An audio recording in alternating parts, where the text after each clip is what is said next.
En enero de 2018, en la pequeña aldea carpatiana de Jablonitsia, situada en la ladera de una de las crestas de los montes Chernogora, tuvo lugar una misteriosa historia que aún se discute tanto entre los lugareños como en los círculos de amantes de lo inexplicable. El turista francés Julien Baudin, un ingeniero lionés de 28 años, llegó a Ucrania para disfrutar de unas vacaciones de invierno en los Cárpatos. Sus planes incluían esquiar, hacer senderismo y visitar las atracciones locales. Julien alquiló una casita de madera a las afueras de un pueblo rodeado de densos bosques de abetos y picos nevados. Sus vecinos recuerdan que era simpático y preguntaba a menudo por los senderos, leyendas y lugares de poder de la zona. Le interesaba especialmente la leyenda del Sendero Negro, un viejo camino forestal que, según los lugareños, desaparece y reaparece a voluntad. La noche del 19 de enero, Julien fue a un restaurante local a probar banosh y escuchar música tradicional hutzul. Allí se encontró con un grupo de turistas polacos. A las 10 de la noche, las cámaras de vigilancia le grabaron saliendo del restaurante. Se dirigió a su casa de campo, pero, según la anfitriona del restaurante, antes de marcharse, Julien pidió indicaciones para llegar al comienzo del sendero que lleva al Sendero Negro. Aquí termina el rastro de Julien. La mañana del 20 de enero, el dueño de la casa descubre que Julien no ha vuelto a pasar la noche. Sus pertenencias estaban intactas, sus esquís estaban en la entrada y el teléfono que había dejado cargando estaba sobre la mesa. El propietario denunció su desaparición a la policía local y pronto comenzó la búsqueda. La búsqueda de Julien continuó durante varios días. Los equipos de rescate locales buscaron en los alrededores, subiendo por caminos helados con perros y cámaras termográficas. Sin embargo, las fuertes nevadas dificultaron la tarea. Todas las pistas estaban cubiertas de nieve fresca y la temperatura descendió hasta los 15 grados bajo cero. Tras 2 días de búsqueda, los perros captaron por fin un débil olor que se dirigía desde la linde del pueblo hacia el bosque. El olor les condujo al comienzo del Sendero Negro. En este punto, los rescatadores encontraron un extraño hallazgo. Uno de los guantes de Julien estaba tirado en la nieve. Alrededor se veían huellas, pero se rompían a los 10 metros. Los lugareños que participaban en la búsqueda empezaron a reportar sensaciones extrañas. Algunos decían oír voces lejanas que les llamaban por su nombre, mientras que otros hablaban de una repentina sensación de inquietud o de sentir la mirada de otra persona. El Sendero Negro no es un buen lugar, repetían los ancianos mientras miraban a los jóvenes buscadores. Sin embargo, los rescatadores continuaron su trabajo. Una semana después de la desaparición, en las afueras del pueblo vecino de Verjovina, a 8 kilómetros de Jablonitsa, los lugareños encontraron algo extraño: el guante de Julien. Estaba tirado en medio de un arroyo helado y cerca se encontraron sus calcetines. En ese momento, los rescatadores intentaron de nuevo poner a los perros sobre la pista, pero se negaron a trabajar, gimoteando y retirándose. Al mismo tiempo empezaron a surgir rumores. Los lugareños empezaron a culpar al bosque, diciendo que se había llevado al turista. Se contaba que el Sendero Negro conducía a antiguos templos donde antaño se habían celebrado rituales. Se decía que este lugar estaba maldito y que quienes pisaran el sendero perecerían o desaparecerían sin dejar rastro. El 10º día de búsqueda, uno de los rescatadores observó que la nieve de una parte del bosque parecía haber sido pisoteada, pero no por personas. En esta zona encontraron los objetos de Julien desperdigados: su mochila, su jersey y su cartera. Lo extraño era que todos los objetos estaban perfectamente ordenados, como si alguien los hubiera colocado deliberadamente sobre la nieve. El lugar estaba a 6 kilómetros del pueblo, en la ladera de una montaña donde rara vez iba alguien en invierno. Los cinólogos y los equipos de rescate empezaron a buscar en los alrededores, pero Julien no aparecía. Cada día que pasaba, los esfuerzos de búsqueda empezaban a desvanecerse. Debido a las duras condiciones meteorológicas y a las constantes nevadas, la zona se volvió casi intransitable, por lo que cualquier avance resultaba lento y peligroso. En la 10ª noche tras la desaparición de Julien, los equipos de rescate locales decidieron suspender temporalmente la búsqueda, centrándose en el análisis detallado de los datos recogidos y en la planificación de nuevas rutas. Mientras tanto, los periodistas se involucraron y la historia empezó a ganar publicidad. Los medios de comunicación franceses describen a Julien como un excursionista experimentado, en forma y aventurero. Sus amigos de Lyon organizaron una campaña de recaudación de fondos para apoyar la búsqueda, y los padres de Julien volaron a Ucrania para coordinarse con la policía local. El 23 de enero, 11 días después de la desaparición, los equipos de rescate y los voluntarios, utilizando drones y cámaras termográficas, sobrevolaron la zona al sur del pueblo. No se encontró nada, salvo un rastro apenas visible que conducía al linde del bosque. Allí el rastro volvió a separarse. En teoría, Julien podría haber seguido esta ruta hacia el valle, pero las fuertes nevadas habían borrado cualquier posible señal de su presencia. Una hipótesis sugería que podría haber caído en una grieta oculta o en una hondonada, frecuente en estas zonas. Sin embargo, un examen minucioso de esos lugares con equipo de escalada tampoco arrojó nada. A finales de mes, un equipo de expertos franceses, contratados por la familia, llegó a los Cárpatos para analizar la situación. Según ellos, la probabilidad de que Julien hubiera caminado hasta el Sendero Negro desde el pueblo era baja. Podría haberse confundido al atardecer, sin conocer el terreno, y haber elegido accidentalmente la ruta equivocada. Los equipos de rescate locales también estaban a favor de esta versión. Los senderos estrechos, las pendientes pronunciadas y la visibilidad limitada por la noche podrían haber desempeñado un papel fatal. El equipo francés también llamó la atención sobre la falta de mapas precisos de la región. Algunos de los caminos que aparecían en los mapas facilitados a los equipos de rescate estaban incompletos o anticuados, lo que podría haber agravado la situación. 3 semanas después, la familia de Julien tomó la difícil decisión de suspender la búsqueda. La policía local llegó a la conclusión de que el excursionista estaba probablemente muerto, pero su cuerpo permanecía bajo la nieve. Se empezó a hablar de la posibilidad de encontrarlo en primavera, cuando la nieve empezara a derretirse y la naturaleza volviera a dejar al descubierto las difíciles rutas.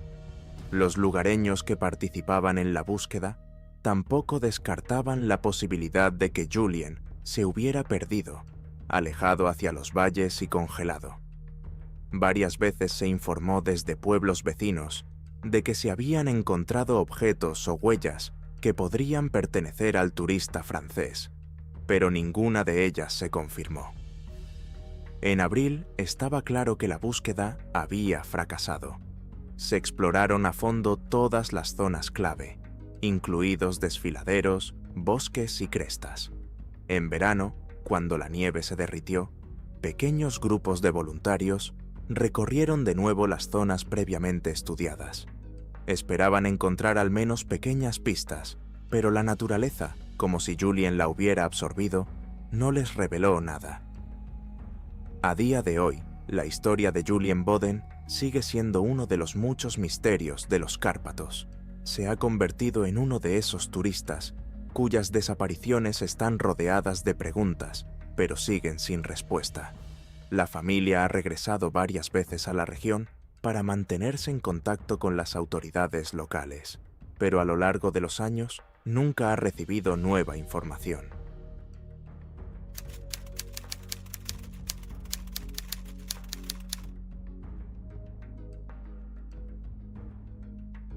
En agosto de 1999, el famoso alpinista polaco Marek Zalewski, un ingeniero civil de 36 años de Cracovia, viajó a los Cárpatos para escalar el Oberla, el pico más alto de Ucrania.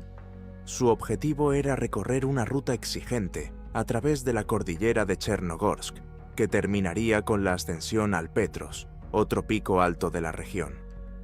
Marek era un montañero experimentado con docenas de ascensiones con éxito en los Alpes y los Tatras, y dijo que los Cárpatos serían un reto interesante por su belleza agreste y sus rutas poco exploradas. Marek llegó al pueblo de Ladeshchina a principios de agosto. Era su tercera visita a los Cárpatos, y los lugareños recordaron que siempre se tomaba en serio los preparativos. Comprobaba el equipo, estudiaba el tiempo y afinaba las rutas. Esta vez planeaba pasar 4 días en las montañas, viajando solo. Su ruta estaba registrada en el servicio de turismo. Iba a subir a Hoverla, pasar por la cresta de Chernogorsky y descender hasta el pueblo de Bogdan. El 7 de agosto, Marek inició su ruta hacia Hoverla a primera hora de la mañana. En el camino se encontró con un grupo de turistas de la República Checa, 4 personas, 2 hombres y 2 mujeres. Resultaron ser simpáticos, y como Marek, iban a subir a la cumbre y luego caminar por la cresta montenegrina hasta Popa Ivan. Se pusieron a hablar. Las checas se enteraron de que Marek era un escalador experimentado y le invitaron a unirse a su grupo para caminar juntos. Aunque Marek solía preferir las caminatas en solitario, aceptó. La compañía le resultaba agradable, y tener compañeros añadía seguridad. A media tarde llegaron a la cima del Hoverla, donde hicieron un breve descanso. Marek fotografió el paisaje con su cámara, mientras la compañía miraba el mapa y discutía la ruta a seguir. Después empezaron a descender hasta la intersección de senderos que llevan al lago Nesamovite, donde planeaban pasar la noche. Cuando se acercaban a la parte boscosa del sendero hacia el atardecer, Marek dijo de repente que necesitaba retroceder un poco. Les pidió que esperaran, dejando atrás su mochila, y se dirigió hacia los densos matorrales, probablemente para encontrar un lugar adecuado para un breve descanso. El grupo esperó 10 minutos, luego 15, pero Marek no regresó. Uno de los excursionistas, Pavel, le llamó por su nombre, pero no obtuvo respuesta. Al principio pensaron que Marek se había retrasado o que quería tomar otro camino para volver al campamento, pero cuando pasó media hora, empezaron a preocuparse. 2 miembros del grupo salieron en dirección a Marek para encontrarlo, pero pronto se toparon con una pendiente empinada cubierta de arbustos y rocas. Gritaron, pero no encontraron ningún sonido ni rastro del escalador. Cuando oscureció, el grupo decidió volver al campamento y continuar la búsqueda por la mañana. A la mañana siguiente, los excursionistas empezaron a buscar a Marek por el sendero. A mitad de camino hacia la cumbre, encontraron sus gafas de esquí. Estaban sobre una gran roca, como si alguien las hubiera colocado allí con cuidado. No había otros rastros cerca, ni pertenencias, ni huellas. El hallazgo causó confusión. Las gafas eran una parte importante del equipo de Marek, y el grupo no entendía por qué las había dejado en ese lugar. Aún más extraño era el hecho de que las gafas estuvieran tiradas bastante lejos del punto donde le habían visto por última vez. Los checos decidieron regresar a Ladeshchina e informar del incidente al servicio de rescate local. Al día siguiente, los equipos de rescate iniciaron una operación de búsqueda. Inspeccionaron cuidadosamente el tramo de la ruta desde Hoverla hasta el lugar donde se encontraron las gafas. Utilizando perros y guías locales, los equipos de búsqueda exploraron desfiladeros, senderos y bosques cercanos. Sin embargo, no se encontraron nuevas huellas. Tras una semana de búsqueda, se suspendió la operación. La única pista eran las gafas de Marek, pero no respondían a la pregunta de qué le había ocurrido. Teóricamente, podría haber continuado por la cresta o haber intentado descender al valle, pero la falta de rastros y las rutas altamente improbables hacían dudar de esta versión. La historia de la desaparición de Marek Zalewski dejó muchos interrogantes. ¿Por qué dejó atrás a su grupo? ¿Por qué las gafas acabaron en un lugar tan extraño? Y lo más importante, ¿qué ocurrió en el momento en que abandonó a sus compañeros? Las operaciones de rescate duraron casi 2 semanas, pero la naturaleza de los Cárpatos permaneció indiferente. Grupos de rescatadores, voluntarios e incluso residentes locales peinaron todas las rutas disponibles, desfiladeros, claros y zonas boscosas. Cada día se depositaban esperanzas en encontrar al menos la más mínima pista, huellas de calzado, restos de ropa o algún objeto personal de Marek. Sin embargo, todos los esfuerzos fueron en vano. Los rescatadores utilizaron perros, estudiaron mapas de la zona, recurrieron a guías locales que conocían todos los rincones de las montañas. Comprobaron las partes más peligrosas de las rutas, las zonas de desprendimientos de rocas, así como los valles de los ríos con la esperanza de que la corriente pudiera haber arrastrado su cuerpo. Un helicóptero de la vecina Ivano-Frankivsk inspeccionó la zona desde el aire, pero no se vio ningún movimiento ni ningún objeto extraño. El 25 de agosto, la operación de búsqueda había terminado oficialmente. La decisión fue difícil, especialmente para la familia de Marek, que viajó desde Polonia para apoyar la búsqueda. Su esposa Magda creyó hasta el final que Marek podría haber encontrado una forma de sobrevivir. Recordó a los rescatadores su resistencia, experiencia y capacidad para sobrevivir en condiciones extremas. Sin embargo, la falta de nuevos rastros o hallazgos llevó a las autoridades a declararlo desaparecido.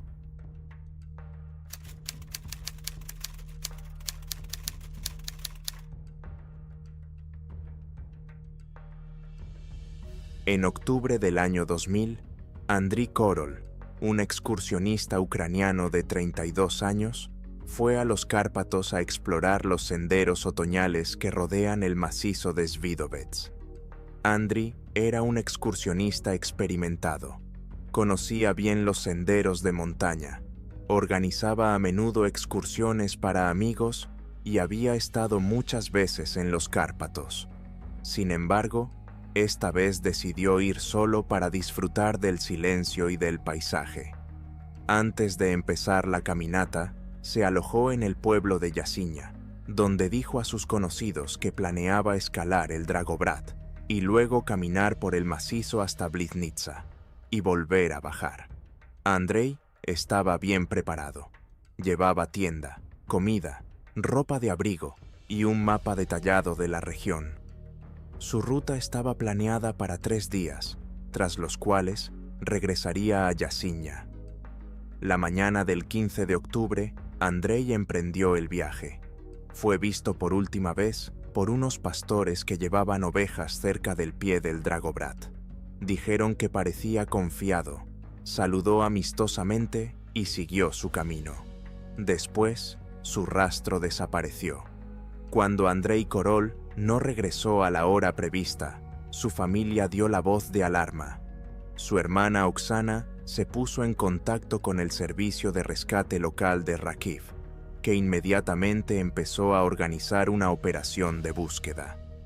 Dada la experiencia de Andrei en la montaña, las esperanzas de encontrarlo con vida eran bastante altas, aunque el empeoramiento del tiempo acrecentaba los temores. En la mañana del 18 de octubre, los primeros grupos empezaron a inspeccionar la ruta que Andrei planeaba seguir. Los bosques de los alrededores de Bliznytsa estaban cubiertos por una gruesa capa de hojas caídas, y las laderas estaban resbaladizas en algunos lugares debido a las recientes lluvias. Con una visibilidad limitada, se exploró cada zona con sumo cuidado. A mediodía, en una zona boscosa al pie de Bliznytsa, los rescatadores encontraron las primeras huellas. Encontraron la tienda de Andrei en una zona abierta a 500 metros del sendero principal. Enseguida quedó claro que algo había ido mal.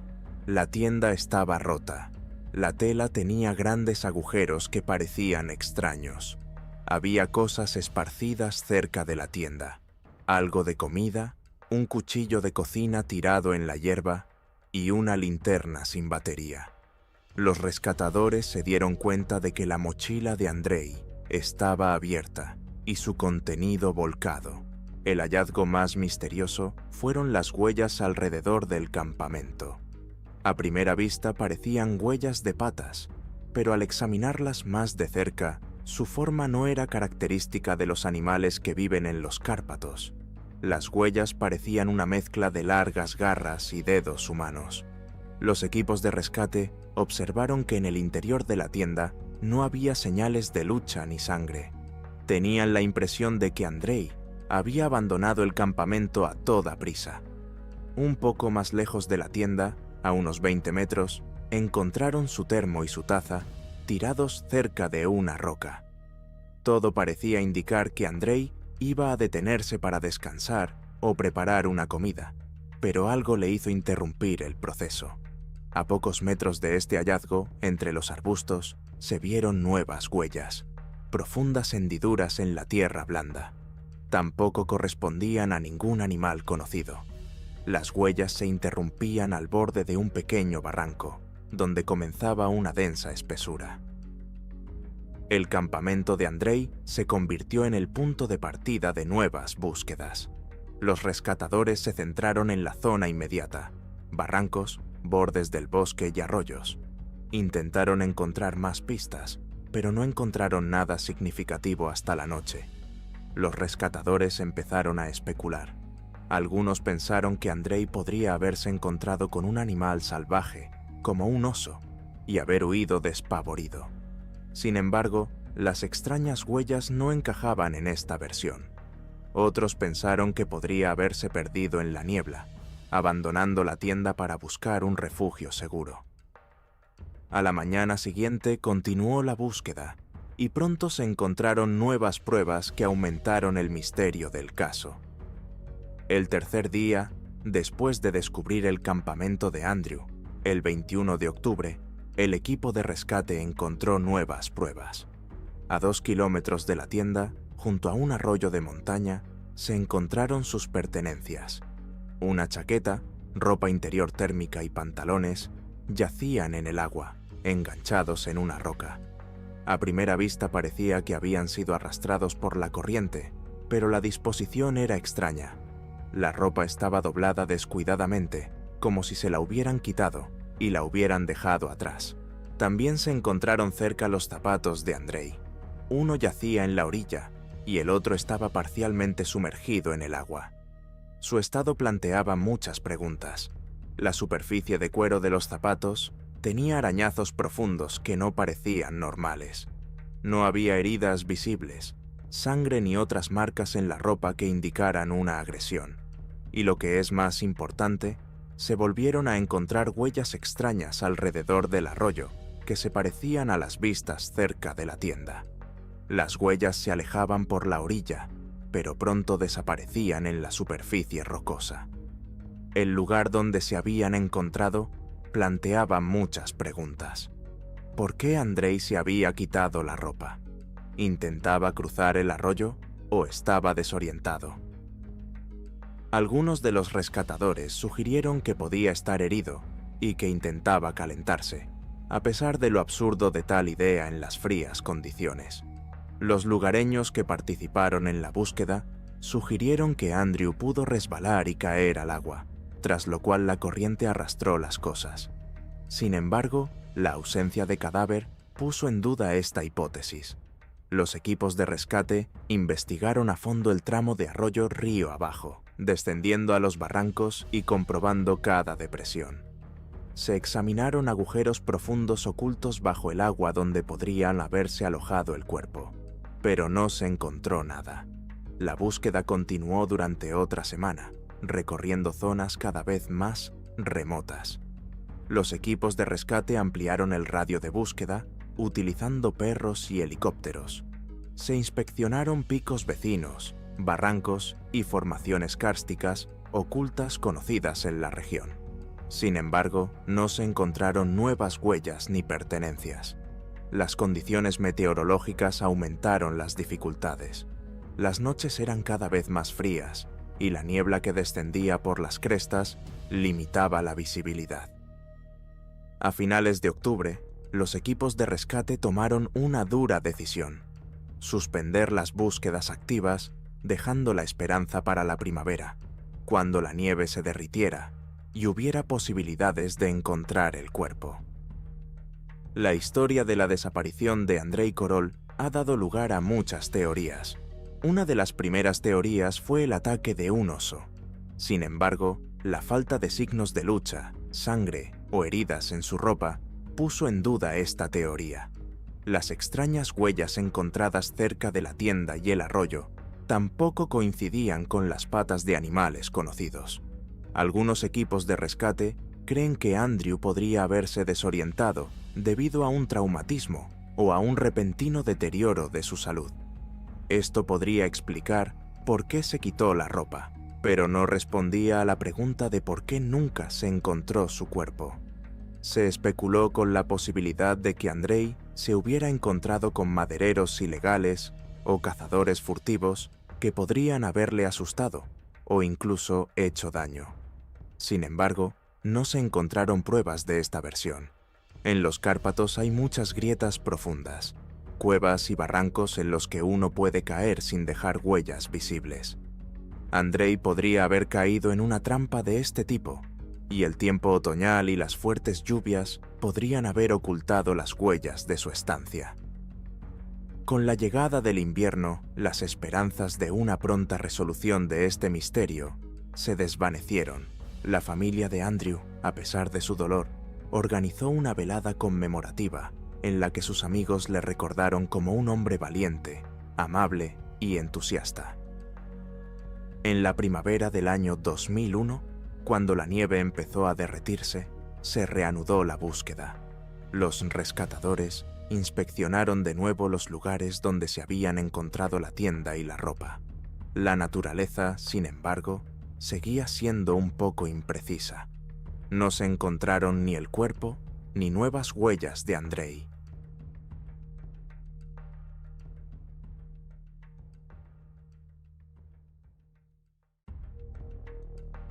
Los Cárpatos son un lugar de asombrosa belleza que atrae a turistas y lugareños por igual con sus pintorescos paisajes, densos bosques y remotos senderos de montaña. Pero estas montañas tienen otra cara, oscura y misteriosa. Durante décadas, la gente ha contado historias de desapariciones que no pueden explicarse con la lógica.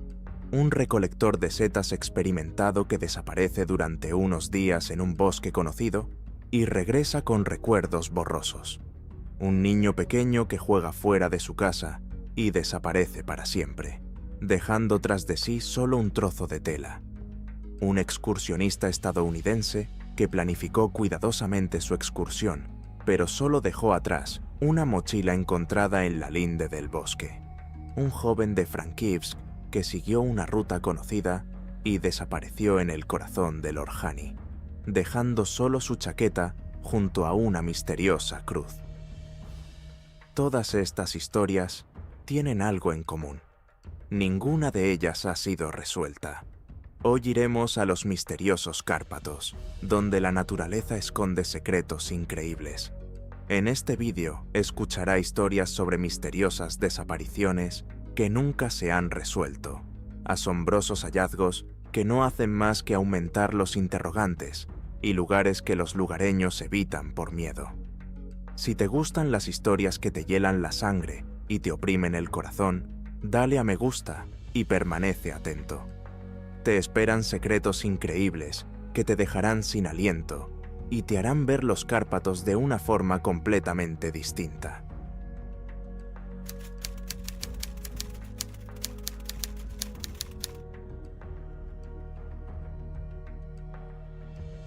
En septiembre de 1994, Vasil Senko, un hombre de 46 años conocido en la comunidad como un experimentado recolector de setas, desapareció en el pueblo de Krivopilia, situado cerca de las laderas de Joverla.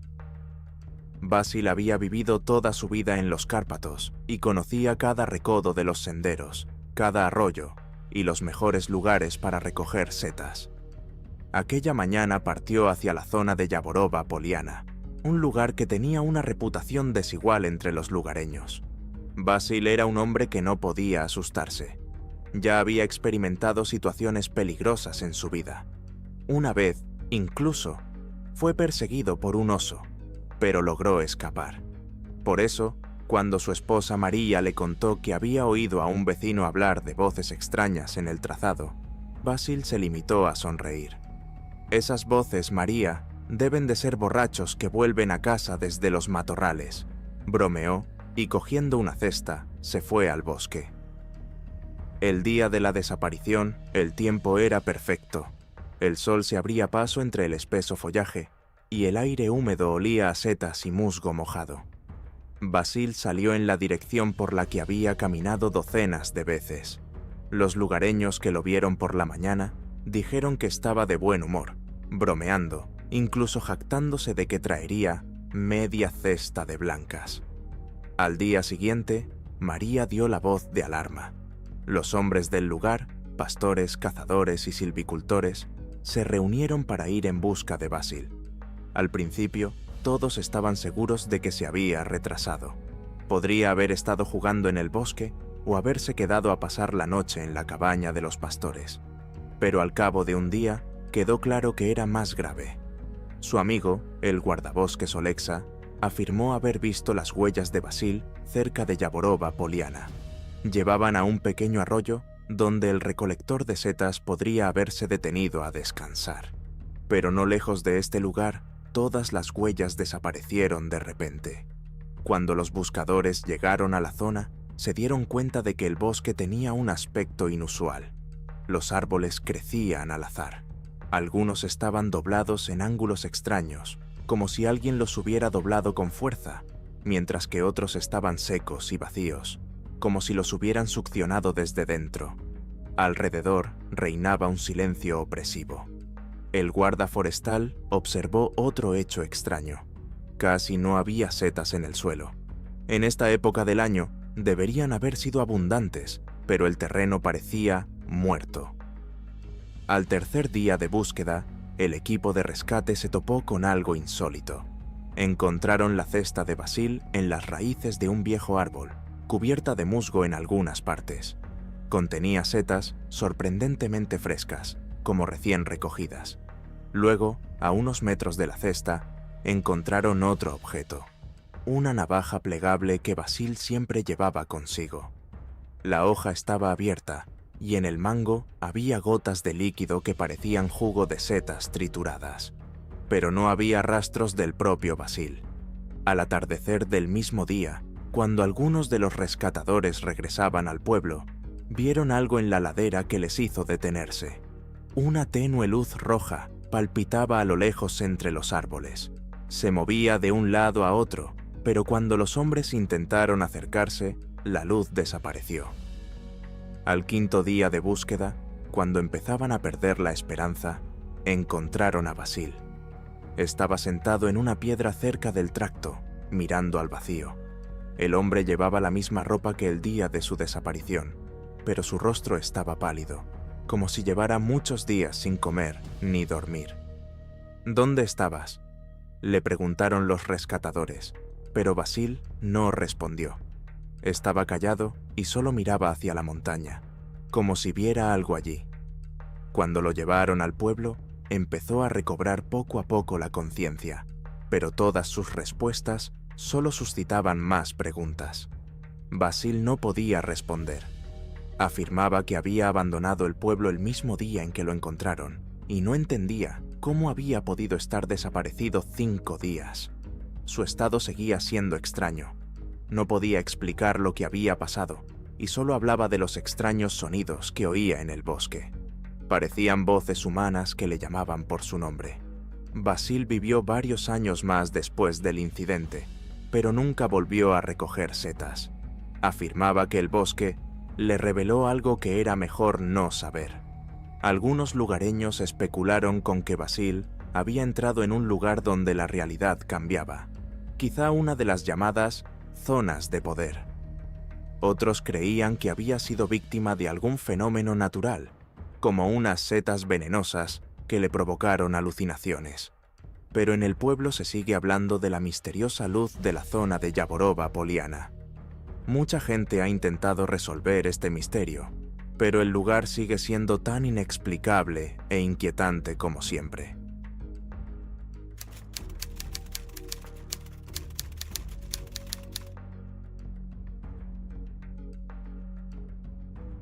Una tarde de verano de 1992, en el pueblo de Richka, enclavado entre las laderas de los Cárpatos, ocurrió algo que los lugareños nunca olvidarán. Andriy Burdey, de 10 años, que jugaba en el patio cerca de su casa, desapareció sin dejar rastro. Su madre, María, estaba preparando la cena y de vez en cuando miraba por la ventana para asegurarse de que su hijo seguía allí. Andriy estaba jugando con su pelota azul favorita, que siempre llevaba consigo. La última vez que lo vio, lanzaba la pelota hacia arriba y se reía al verla caer. Pero cuando fue a llamarle a la mesa, el patio estaba vacío. La pelota azul estaba tirada en la hierba, pero Andriy no aparecía por ninguna parte. Lo llamó a gritos, corrió por el pueblo, pidió ayuda a los vecinos, pero todo fue en vano. Unas horas más tarde, la desaparición del niño se convirtió en noticia para todo el pueblo. La gente empezó a peinar el barrio, a buscarlo en los bosques, junto al río e incluso en viejas casas abandonadas, pero no había ni rastro de él. El día siguiente, cuando acababa de salir el sol, el viejo Vasil, un pastor local, llegó a casa de los Burdey. Parecía confuso y asustado. Vasil afirmó que el día anterior, mientras apacentaba su ganado cerca del bosque, había visto algo inusual. «Vi a Andriy», dijo, «pero era extraño. Estaba de pie en el campo y miraba hacia el bosque. Le grité, pero no me devolvió la mirada, y luego desapareció». El anciano juró que el niño no corría ni se escondía. Simplemente se quedó allí, y al momento siguiente pareció desaparecer en el aire. Los aldeanos le escucharon con sentimientos encontrados. Algunos creían que el anciano se estaba inventando cosas, mientras que otros pensaban que había visto algo demasiado terrible para contarlo. Al atardecer del tercer día de búsqueda, el padre de Andriy, Iván y un vecino decidieron peinar el viejo bosque cercano al río. Este bosque, aunque cercano al pueblo, siempre se había considerado un lugar poco amistoso. Las leyendas locales hablaban de antiguos túmulos funerarios y de que a veces se oía llorar a los niños en el bosque, aunque nadie había visto nunca niños allí. Mientras los hombres caminaban hacia un claro más profundo del bosque, Iván observó unas extrañas huellas en el suelo. Eran las huellas de los pies descalzos de un niño, parecidas a las de su hijo. Pero algo iba mal. Las huellas estaban dispersas al azar, como si el niño hubiera estado caminando en círculo. Un vecino le sugirió que regresara al pueblo, pero Iván decidió seguir adelante. Mientras alumbraba el suelo con la linterna, de repente se dio cuenta de otra cosa extraña. Una de las huellas parecía estirarse hacia un árbol. Los hombres se quedaron mudos de asombro. Las huellas desnudas subían por el tronco y desaparecían en la densa copa del árbol. La noche siguiente, la madre del niño no pudo dormir. Se sentó junto a la ventana y miró al patio, esperando ver a su hijo. Y entonces, cuando la luna se alzaba en el cielo, le pareció oír una voz suave. La voz era parecida a la de Andriy, pero sonaba apagada, como si viniera de muy lejos. María salió corriendo al patio, pero no había nadie. Solo la pelota azul rodaba con una ligera ráfaga de viento. La madre gritó el nombre de su hijo, pero no obtuvo respuesta. No hubo respuesta, pero en el bosque, no lejos de la casa, vio un débil destello de luz. Cogió una linterna y corrió hacia el bosque, llamando a su hijo, pero solo encontró un claro vacío. La luz desapareció, dejándola sola en la más absoluta oscuridad. Al día siguiente, un hombre de un pueblo vecino visitó a los Burdey. Era archivero y experto en leyendas locales. Cuando se enteró de la desaparición de Andriy, recordó haber oído historias similares. Este bosque ha tenido mala fama durante mucho tiempo. Cuenta, la gente decía que aquí desaparecían niños, que se oían sus voces por la noche y que a menudo se veían luces misteriosas en los alrededores. Según él, en la década de 1860 desapareció aquí un niño, y los lugareños decían que se había adentrado en el bosque por culpa de unas voces. Pero estas historias seguían siendo solo leyendas. Nadie había visto nunca ninguna prueba real, y con el tiempo, las historias se convirtieron en ficción y pasaron a formar parte del folclore. María no quería oír hablar de las leyendas. Estaba segura de que su hijo estaba vivo en algún lugar del bosque, esperando ayuda. Junto con sus vecinos, organizó un nuevo grupo de búsqueda que salió a peinar todas las laderas y valles cercanos. Al tercer día de búsqueda, descubrieron algo alarmante. Encontraron un trozo de tela en la rama de un pequeño arbusto. María lo reconoció inmediatamente. Era un fragmento de la camisa que Andrico llevaba el día de su desaparición. Pero no encontraron nada más. Ni rastro de él en el bosque, ni cerca del río, ni siquiera en las viejas casas abandonadas. La búsqueda duró casi 6 meses. Hombres del pueblo, cazadores, incluso algunos voluntarios del centro del distrito, peinaron las montañas, los arbustos y los matorrales, pero todo fue en vano. Andri parecía haberse desvanecido en el aire. Finalmente, cansados y exhaustos, los buscadores se vieron obligados a abandonar. Oficialmente, el niño seguía desaparecido. María no pudo asimilarlo durante mucho tiempo. A menudo iba al bosque y se sentaba junto al río durante horas, sosteniendo el mismo trozo de tela como única prueba de que su hijo estaba allí.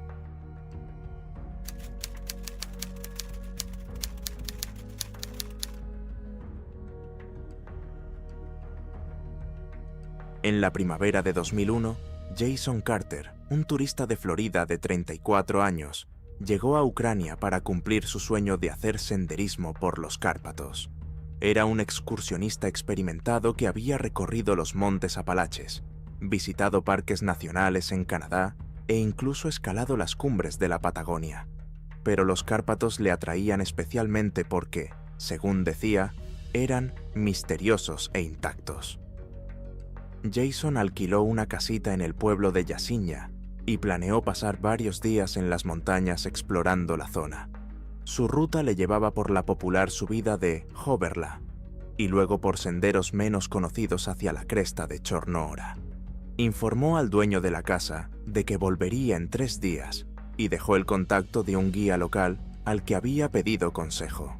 Sin embargo, al cabo de 3 días, Jason no apareció. El propietario intentó ponerse en contacto con él, pero su teléfono seguía apagado. Finalmente, llamó a la policía. Cuando Jason no regresó, se unieron a la búsqueda vecinos de la zona, rescatadores e incluso algunos otros excursionistas que lo habían visto antes de salir de excursión. Al principio, todos supusieron que el hombre se había perdido o que le había sorprendido el mal tiempo, que a veces cambia drásticamente en los Cárpatos. Los 3 primeros días de búsqueda fueron en vano. El equipo de rescate peinó las rutas habituales, pero no encontró ningún rastro. Uno de los guías locales que participó en la búsqueda señaló que la ruta de Jason estaba bien planificada y que la posibilidad de que simplemente se hubiera perdido parecía improbable. Parecía experimentado, dijo el guía. No era de los que se desvían del camino o ignoran las normas de seguridad. Al 5.º día, un grupo de rescate encontró su mochila. La mochila estaba tirada en la linde del bosque, en una zona bastante alejada de la ruta principal. Este lugar no estaba marcado en el mapa como un destino turístico popular. Parecía casi intacta, sin signos de que hubiera sido abandonada a toda prisa o de que alguien hubiera intentado llevársela. Este lugar planteaba muchas preguntas. ¿Por qué se desvió Jason de la ruta? ¿Qué le hizo dejar atrás su mochila? La búsqueda continuó durante varias semanas. Socorristas, voluntarios e incluso cazadores locales peinaron los alrededores, pero no se pudo encontrar ningún otro rastro. En uno de los vados del río encontraron pequeños desperfectos en el suelo, como si alguien hubiera estado allí de pie. Pero esto no aportó ninguna pista nueva. Las cámaras de vigilancia situadas al principio de la ruta confirmaron que Jason había ido solo a la montaña y sin acompañantes. Un mes después, se suspendió la búsqueda oficial y se denunció la desaparición de Jason Carter. Tras su desaparición, empezaron a surgir distintas versiones de lo ocurrido entre los residentes locales. Algunos creían que Jason había tropezado con una especie de lugar prohibido. En los Cárpatos hay muchas leyendas sobre zonas donde el tiempo y el espacio cambian y la gente simplemente desaparece.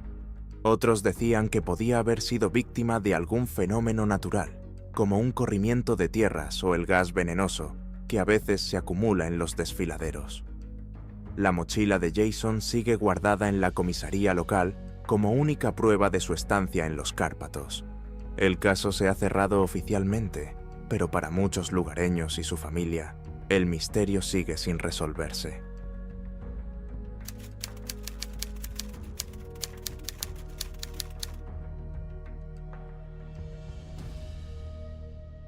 En agosto de 2015, Volodymyr Pavlyuk, un ingeniero de 29 años de Ivano-Frankivsk, viajó a los Cárpatos para emprender una excursión largamente planeada por los montes Gorgani. El terreno era difícil para los excursionistas: laderas empinadas, placeres rocosos y densos bosques de abetos. Pero a Volodymyr siempre le interesaron los retos y tenía fama de excursionista experimentado. Su ruta partía del pueblo de Osmoloda y pasaba por los picos Polensky e Igrovets, para terminar en el monte Sibulia. Era una ruta popular, pero requería resistencia física y buena orientación. Volodymyr planeaba pasar 4 días en las montañas y luego regresar a Osmoloda, donde le esperaban sus amigos. Antes de partir, Volodymyr llamó a su hermana. «Ya está todo empaquetado, va a hacer buen tiempo. 2 días de rodaje, 2 días de pura naturaleza. Si no me pongo en contacto el viernes, empieza a preocuparte». Durante los 2 primeros días, Volodymyr se mantuvo en contacto a través de su teléfono móvil. Le dijo a su hermana que ya había escalado el Igrovets y que planeaba pasar al Sibula. Sus mensajes eran breves. «Hoy la belleza es increíble. He hecho algunas fotos». Pero en la mañana del tercer día, la conexión se cortó. La última vez que Volodymyr escribió, dijo que iba a pasar la noche en un manantial en las laderas del monte Velika Sibulia. Cuando no regresó a la hora acordada, sus amigos fueron a Osmoloda, pero Volodymyr no estaba allí. Su teléfono no respondía. Rescatistas locales, guardabosques y voluntarios se unieron a la búsqueda. Empezaron por el monte Velika Sibulia, donde había pasado la noche, según el último informe. El tiempo se mantuvo estable estos días. Se vieron huellas de Volodymyr en la ruta, y su cámara, encontrada en el campamento cerca del manantial, confirmó que había llegado hasta allí. Pero se perdieron más huellas. Una de las cosas extrañas era que su cámara tenía varias fotos tomadas de noche. Solo mostraban un bosque oscuro, un débil reflejo de la luz de la luna y algo parecido a una silueta humana en la distancia. Al tercer día de búsqueda, cuando un grupo de rescatadores peinaba el valle de Rushina, se toparon con algo extraño. En el centro mismo de la bruma, los rescatadores vieron una vieja cruz de madera, parecida a las que erigen los pastores en memoria de los muertos. Parecía nueva, aunque la madera ya tenía algunos arañazos y grietas, como si la acabaran de traer. No había inscripciones ni marcas en la cruz, pero la chaqueta de Volodymyr yacía perfectamente doblada en su base. Había rastros de rocío en la chaqueta, como si la hubieran dejado allí recientemente. Uno de los buscadores observó que el suelo bajo la cruz tenía un aspecto extraño. La hierba estaba seca formando un círculo, como si algo la hubiera arrancado de raíz. Dentro de este círculo, encontraron algo aún más inusual: pequeños trozos de película. Al examinarlos más de cerca, se dieron cuenta de que eran fragmentos de película que parecían quemados por los bordes. Eran similares a los de las cámaras antiguas, pero nadie podía explicar cómo habían llegado hasta allí ni qué relación tenían con el turista desaparecido. Al día siguiente, el grupo decidió volver a examinar detenidamente el lugar donde habían encontrado la chaqueta. No había señales de lucha ni signos de que Volodymyr hubiera abandonado el lugar a toda prisa. La chaqueta estaba tan bien doblada que parecía haber sido dejada allí deliberadamente. Empezaron a buscar de nuevo cualquier rastro: pisadas, ramas rotas, restos del campamento o cosas que pudieran pertenecer al turista desaparecido. Pero todo fue en vano. Durante todos los días siguientes, los buscadores y los perros rastreadores intentaron encontrar alguna pista, y la búsqueda se amplió a otras zonas, pero ni siquiera allí encontraron nada que indicara a dónde podía haber ido Volodymyr. La familia de Volodymyr intentó organizar la búsqueda por su cuenta durante varias semanas más, pero tampoco tuvieron éxito. La chaqueta, los signos extraños y la tierra quemada seguían siendo los únicos rastros que no explicaban lo que le había ocurrido al joven. Unos meses más tarde, el caso de Volodymyr Pavlyuk fue clasificado como persona desaparecida. A día de hoy sigue sin resolverse. Y esto es todo.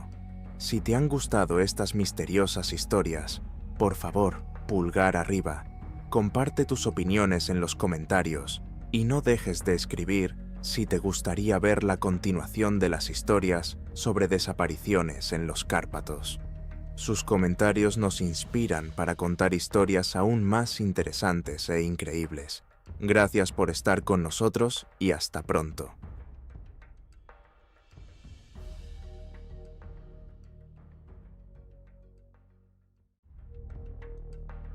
Hoy nos sumergiremos en historias místicas reales que tuvieron lugar en los Cárpatos. Estos casos misteriosos no son solo ficciones o leyendas de miedo. Son hechos reales registrados en archivos locales, relatos de testigos presenciales y artículos de prensa.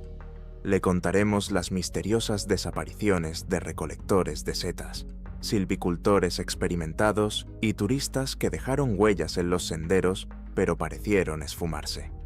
Estos casos tienen todo en común: misteriosas extensiones de bosque, extraños hallazgos que aparecen años después y leyendas locales que preservan la memoria de los desaparecidos en las zonas salvajes de los Cárpatos. Algunas de estas personas reaparecían días o incluso semanas después en el mismo lugar, sin recordar lo que les había ocurrido y afirmando haber estado desaparecidas solo unas horas.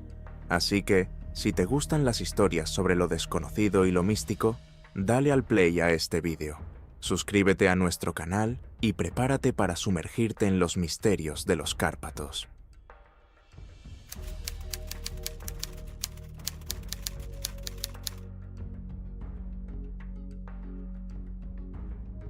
A principios de octubre de 1972, cuando las brumas matinales descendían sobre los Cárpatos, Ivan Siniuk, un Hutsul de 68 años y experimentado recolector de setas del pueblo de Zembronia, se dirigió al bosque. Era su rutina habitual. Conocía todos los rincones del bosque cercano y podía encontrar setas donde otros no las habían visto. Ese día iba a ir un poco más lejos de la ruta habitual porque había oído decir a un vecino que había muchas setas porcini en la zona del tracto Chorny. Iván tenía previsto volver a la hora de comer, pero nunca apareció. Al principio, su familia no estaba muy preocupada. Iván solía ir al bosque durante todo el día. Volvía con una cesta llena de setas y siempre les contaba sus hallazgos y su aventura en las montañas. Sin embargo, cuando caía la noche y no regresaba, su mujer empezó a dar la voz de alarma.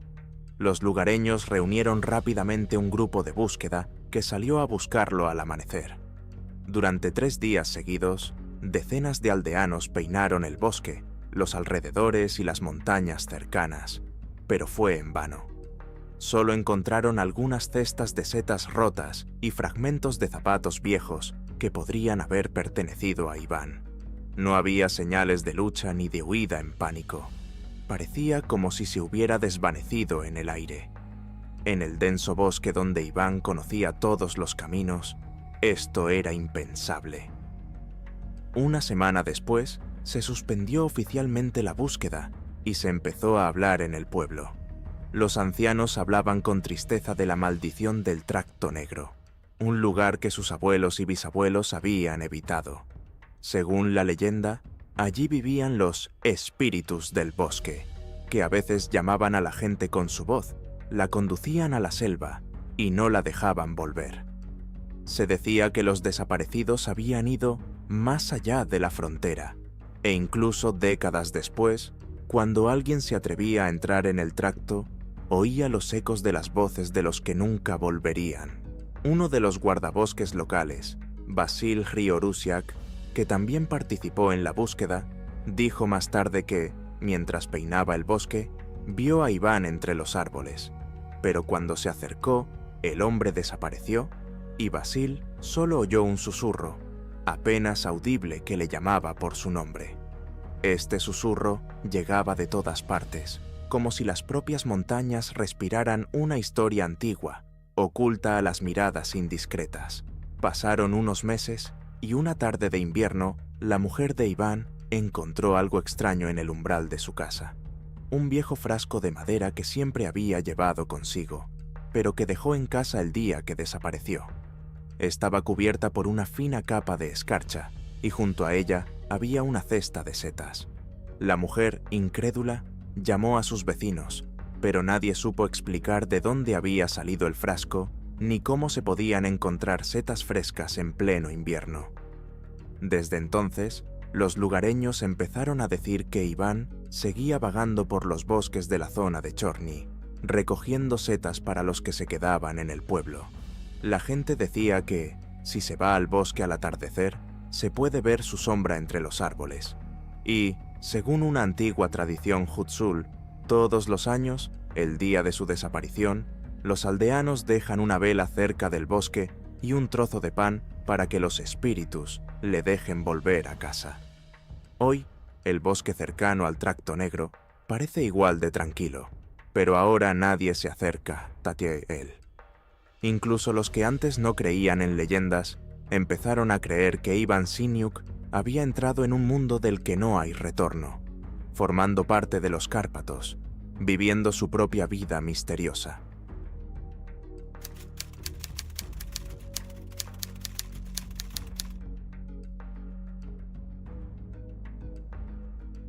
Era una fría y brumosa mañana de febrero, cuando Vasil Levchenko, guarda forestal de 43 años y experimentado empleado del Parque Natural Nacional de los Cárpatos, salió a hacer su ronda habitual. Llevaba más de 20 años trabajando para el servicio forestal y conocía cada sendero y cada pico de la zona del paso de Vishkivsky. Vasil era un hombre reservado al que no le gustaba hablar mucho, pero conocía su trabajo y lo hacía con celo. Aquel día dijo a sus colegas que tenía previsto comprobar un nuevo descenso en una zona remota cercana al pueblo de Senechiv, donde recientemente habían visto rastros de cazadores furtivos. Tenía previsto volver a la hora de comer. Cuando no apareció al final del día, sus colegas entraron en pánico. Las llamadas por radio quedaron sin respuesta y el teléfono de Vasil estaba fuera de cobertura. Los equipos de rescate, junto con los residentes locales, fueron a buscarlo esa noche. Muchos de ellos sabían que Vasil había ido a ver por su cuenta en una zona conocida por su terreno escarpado. Al día siguiente, encontraron su mochila cerca de un arroyo, en un antiguo sendero de caza. Contenía su reserva de agua, una brújula, un cuaderno y algo de comida. Parecía que había dejado la mochila allí sola, pero no había señales de lucha ni de caída.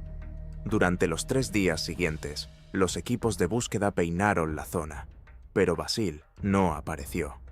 Los lugareños empezaron a recordar otros incidentes similares. Hace 5 años, un cazador también desapareció en esta zona, con la que había contactado por última vez cuando se encontraba cerca de un arroyo. Entonces, como ahora, nadie encontró rastro de él, salvo su arma, que fue abandonada en el mismo lugar que la mochila de Basil. Unas semanas más tarde, los rescatadores decidieron utilizar una cámara termográfica para seguir el mismo rastro. Una fría mañana, vieron una extraña señal de calor en la pantalla cerca de una gran roca. Sin embargo, cuando llegaron allí, solo encontraron una zona vacía y musgosa, rodeada de un denso bosque. No había señales de presencia humana. Los lugareños creían que en el bosque había antiguos escondites utilizados por los cazadores furtivos, pero esos lugares llevaban mucho tiempo abandonados y ocultos por la densa vegetación.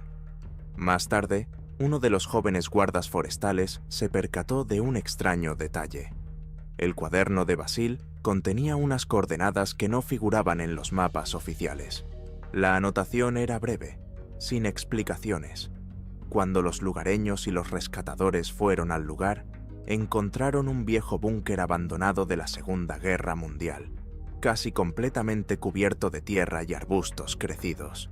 Dentro encontraron unos cuantos periódicos viejos, una linterna oxidada y nada más.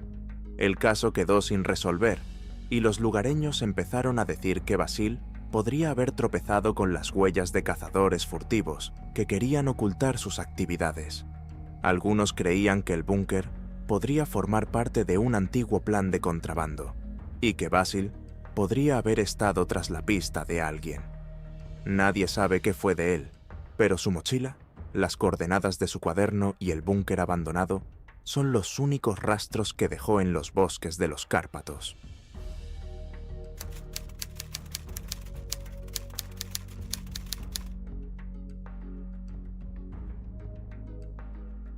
En septiembre de 2021, un grupo de 6 amigos se fue de excursión a los Cárpatos. Su ruta iba desde el famoso pueblo de Jaszynia hasta el monte Petros, pasando por la cresta de Chornohora. El grupo estaba formado por excursionistas experimentados, cada uno de ellos con amplia experiencia en la montaña. Entre ellos estaba Oleksii Borisenko, de 27 años, un ambicioso viajero que había conquistado cumbres muchas veces. Sus amigos bromeaban diciendo que conocía los Cárpatos como la palma de su mano. La mañana del viaje era normal: aire fresco, cielo despejado y un acogedor bosque otoñal oculto por una ligera niebla. Oleksii solía hacer fotos de la naturaleza circundante y dejaba breves notas en su cuaderno, describiendo lugares interesantes y sus sensaciones durante las caminatas.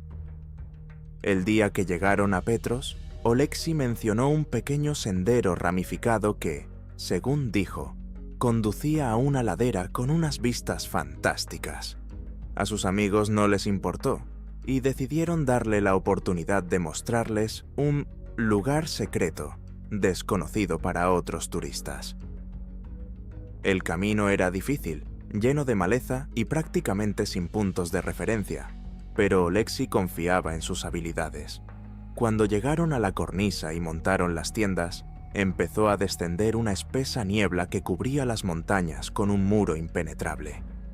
De repente, Oleksii dijo que oía el sonido de un río cercano y quería comprobar dónde estaba. Dejó su mochila junto a la tienda y desapareció en la niebla, prometiendo volver en 10 minutos.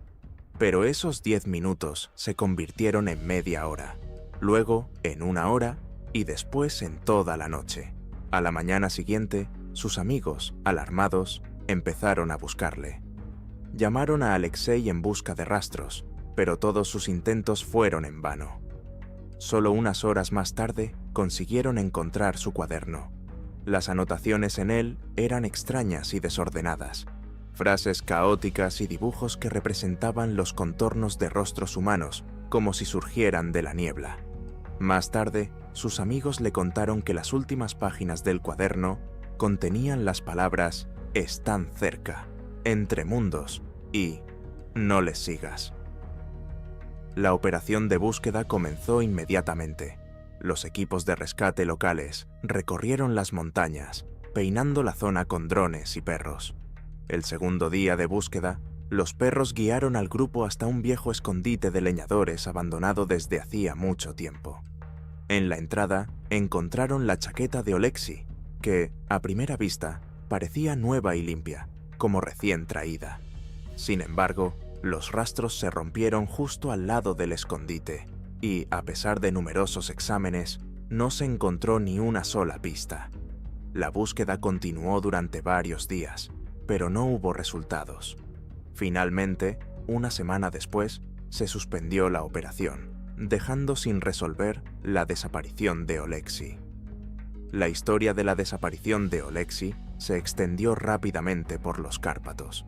Las leyendas locales dicen que las montañas son un lugar donde a veces la frontera entre los mundos se hace más fina, y que en esos momentos la niebla puede arrastrar a la gente a una especie de segundo mundo. Algunos creían que Oleksy no había desaparecido sin dejar rastro, sino que simplemente se había encontrado en la frontera entre dos dimensiones, donde permanecería para siempre. Tras su regreso, sus amigos también hablaron de sensaciones inquietantes y de sueños en los que veían a Oleksy de pie en la niebla y haciéndoles gestos para que le siguieran. Ahora, cada vez que los Cárpatos se cubren de espesa niebla, los lugareños susurran en voz baja: «No te adentres en la niebla, porque puede llevarte con los que ya están perdidos». Pero son solo rumores sin ningún dato. El cuerpo de Oleksy nunca se encontró y sigue desaparecido a día de hoy.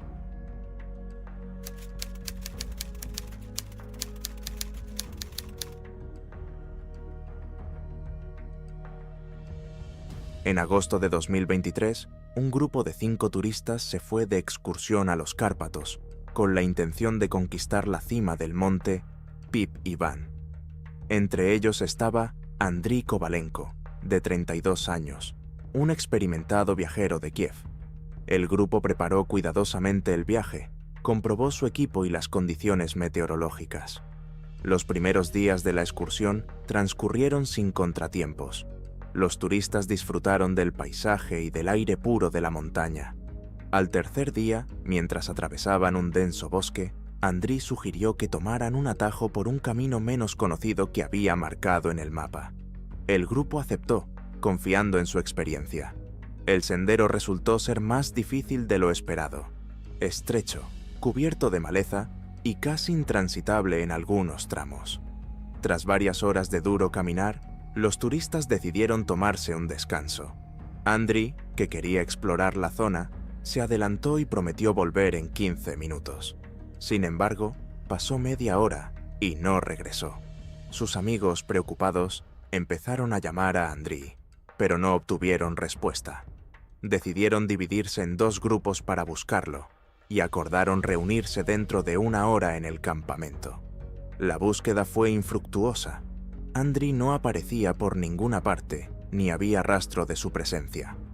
A la mañana siguiente, tras una noche en vela, los turistas decidieron volver a la ruta principal y denunciar la desaparición de Andriy a los rescatadores. Llegaron al pueblo más cercano y se pusieron en contacto con las autoridades locales. La operación de rescate comenzó de inmediato. Durante los días siguientes, docenas de rescatadores, voluntarios y residentes locales buscaron en el bosque con perros y drones. La búsqueda se complicó por la densa vegetación y la dificultad del terreno. Al 5.º día, los equipos de rescate encontraron la mochila de Andriy cerca de un pequeño arroyo. Contenía todas sus pertenencias, incluido su teléfono sin batería. Este hallazgo dio esperanzas, pero las búsquedas posteriores no dieron resultado. 2 semanas después, se suspendieron las operaciones de búsqueda activa, aunque los residentes locales siguieron inspeccionando periódicamente la zona. La desaparición de Andriy Kovalenko dejó muchas preguntas sin respuesta. Amigos y familiares no entendían cómo un turista experimentado podía desaparecer sin dejar rastro en una zona conocida. Algunos suponían que podía estar herido y no haber podido regresar, mientras que otros hablaban de la posibilidad de un encuentro con animales salvajes. Sin embargo, ninguna de las versiones ha sido confirmada.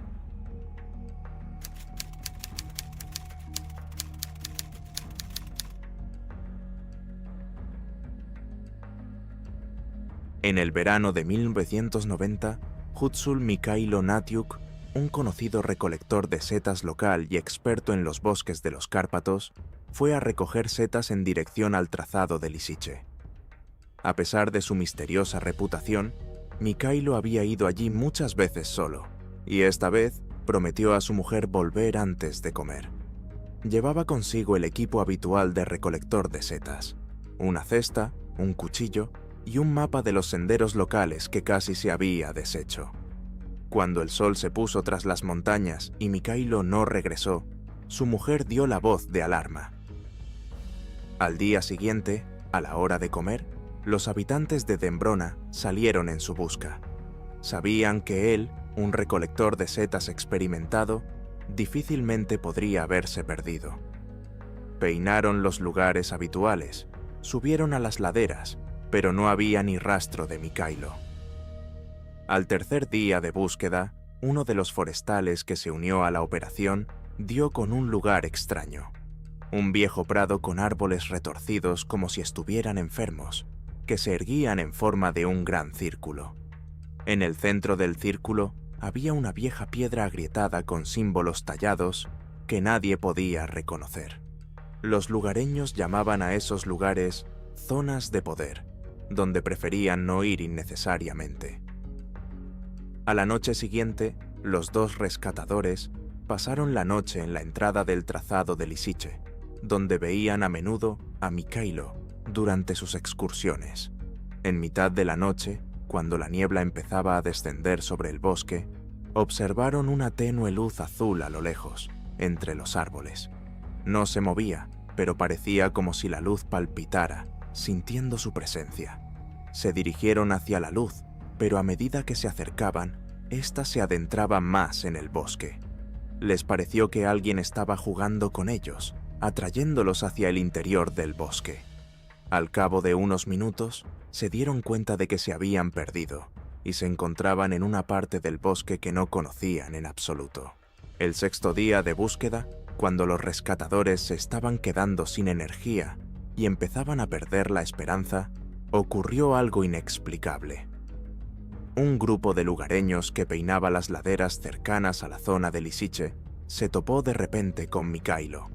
Estaba recogiendo setas tranquilamente, agachado junto a las raíces de un viejo roble, y ni siquiera sabía que a su alrededor se estaba llevando a cabo la búsqueda, que ya había abarcado todos los pueblos cercanos.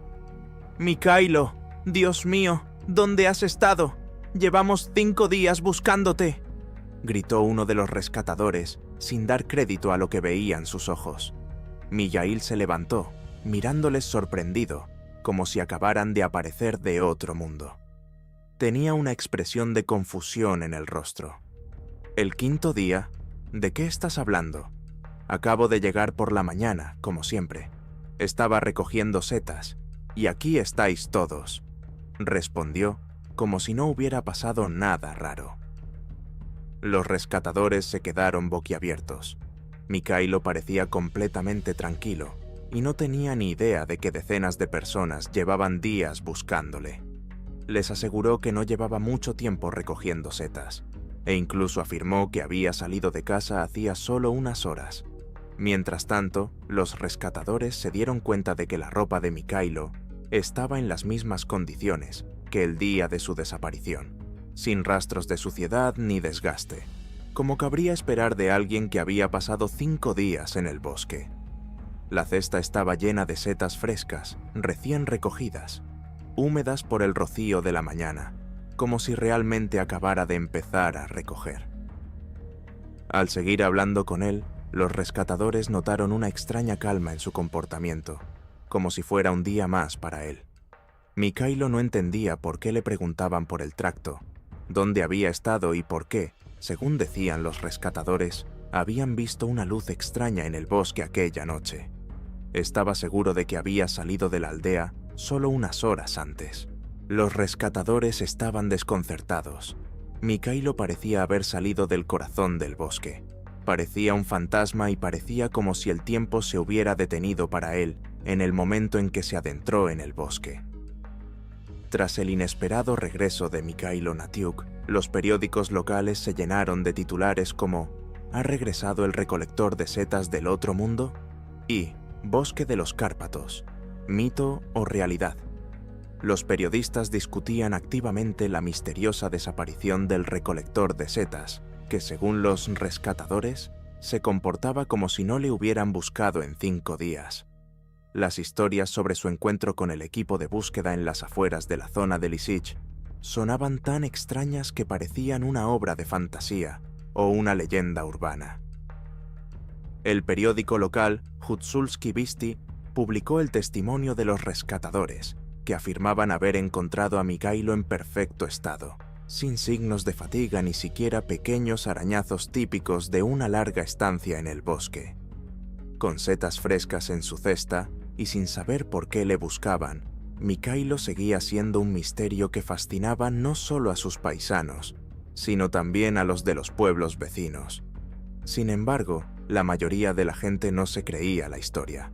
Los lectores de periódicos y los oyentes de la radio local la consideraban una historia sensacionalista, inventada para llamar la atención.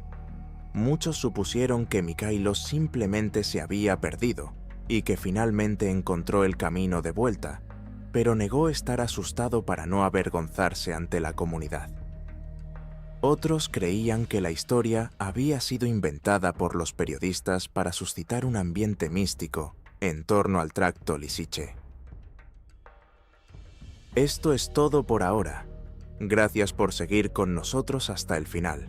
No olvides darnos un me gusta, dejarnos tus comentarios y compartir tus propias historias y opiniones.